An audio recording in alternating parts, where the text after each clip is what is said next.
বঞ্চিত হচ্ছে। আজ আমাদের যে সময়ে পড়ালেখার টেবিলে দেখার কথা, সেই সময় আমাদেরকে আদালতে দৌড়াতে হয়। মোহতারাম হাজিরিন, সর্বশেষ একটি কথা বলবো, আজ আমার বাবার মুক্তির জন্য আমরা স্বাভাবিক সকল প্রক্রিয়া অব্যাহত রেখেছি, ভবিষ্যতে অব্যাহত রাখবো। যদি এই ফ্যাসিস্ট সরকার এই স্বাভাবিক প্রক্রিয়া বন্ধ করে দেয়, তাহলে রেজিম সরকার ভঙ্গের জন্য এক দফা দাবির পক্ষে আমরা নামতে বাধ্য হব।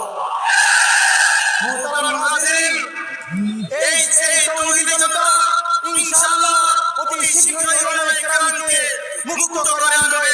নাসরুল্লাহি ওয়া ফাতহুল করিব। এই আশা ব্যক্ত করে আমি আমার বক্তব্য শেষ করছি। আসসালামু